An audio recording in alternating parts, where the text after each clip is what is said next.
Saudara-saudara, selamat pagi dan salam sejahtera bagi kita sekalian. Mari bersama dalam pagi ini sebelum kita memulai aktivitas, kita memahami firman Tuhan lewat Kisah Rasul 2 ayat 24-30. Mari kita berdoa.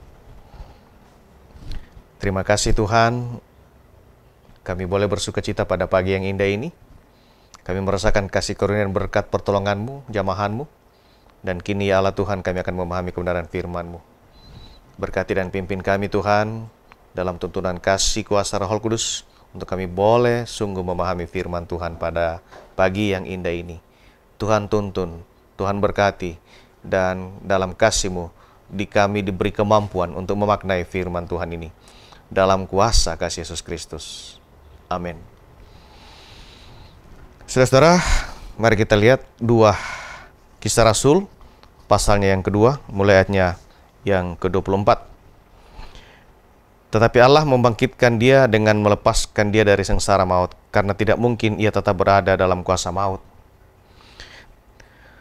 Sebab Daud berkata tentang dia, "Aku senantiasa memandang kepada Tuhan, karena ia berdiri di sebelah kananku, aku tidak goyah. Sebab itu hatiku bersukacita dan jiwaku bersorak-sorak, bahkan tubuhku akan diam dengan tentram. Sebab Engkau tidak menyerahkan aku ke dunia orang mati, dan tidak membiarkan orang kudus-Mu melihat kebinasaan. Engkau memberitahukan kepadaku jalan kehidupan, Engkau akan melimpahi aku dengan sukacita di hadapan-Mu." Saudara-saudara, aku boleh berkata-kata dengan terus terang kepadamu tentang Daud, bapa bangsa kita. Ia telah mati dan dikubur, dan kuburannya masih ada pada kita sampai hari ini.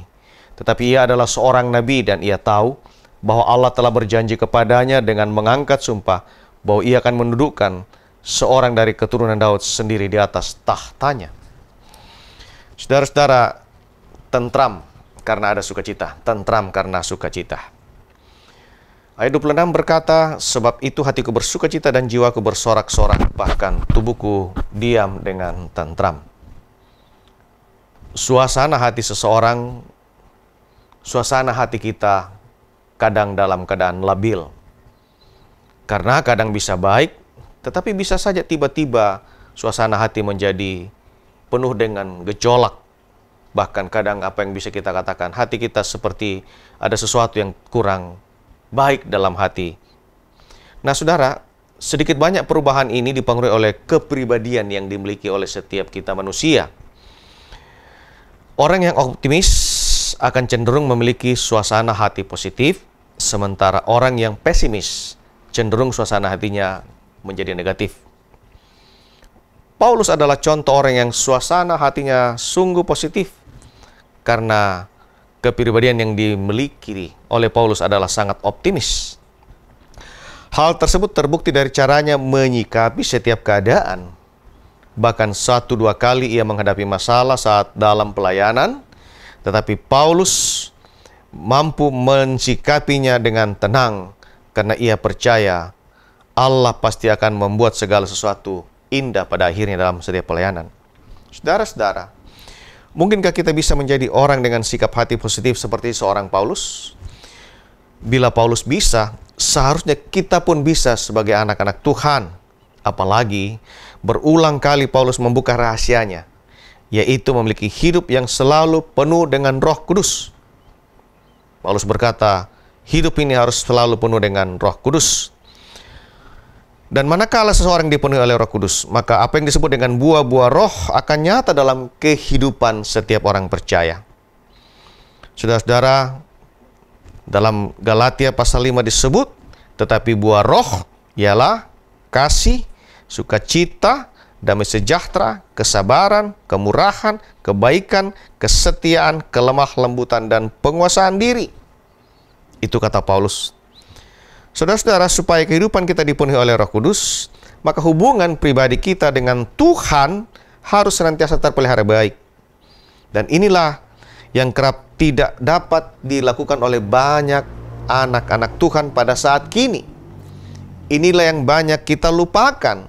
Bagaimana membina dan memelihara hubungan yang baik dengan Tuhan bagi kita saat ini.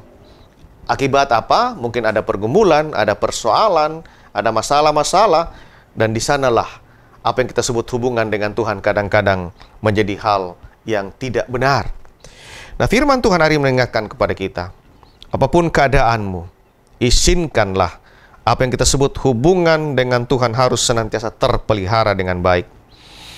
Karena walaupun di tengah-tengah berbagai kesibukan, jangan pernah mengabaikan persekutuan dengan Tuhan. Kadang-kala pun saudara-saudara kita jarang berdoa. Kadang-kadang pun kita jarang membaca Alkitab. Bahkan kadang-kala kita sangat malas merenungkan firman Tuhan. Tapi pagi hari ini, biarlah waktu yang Tuhan izinkan. Mari bersama-sama kita beri kesempatan untuk berdoa kepada Tuhan. Dan memahami firman Tuhan, membaca bersama firman Tuhan. Dan sekaligus kita merenungkan lewat refresh pada pagi ini. Saudara-saudara, ternyata menjalani hidup dengan positif tidaklah sesukar seperti yang mungkin Anda bayangkan selama ini. Karena rahasianya satu, cukup menjaga hubungan baik dengan Tuhan. Cukup senantiasa bagaimana memelihara apa yang kita sebut hubungan dengan Tuhan. Maka suasana hati kita akan selalu positif dalam situasi apapun. Karena kita sudah membina, karena kita sudah memelihara hubungan tersebut dengan Sang Pencipta, Sang Penebus kita. Saudara-saudara, percayalah. Dan mari, saudara buktikan sendiri. Ketika senantiasa memelihara hubungan dengan Tuhan, segala perkara dapat kutanggung di dalam Dia yang memberikan kelegaan kepada setiap umatnya, memberi kelegaan kepada kita. Tuhan memberkati. Amin firman Tuhan. Shalom.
Kita berdoa.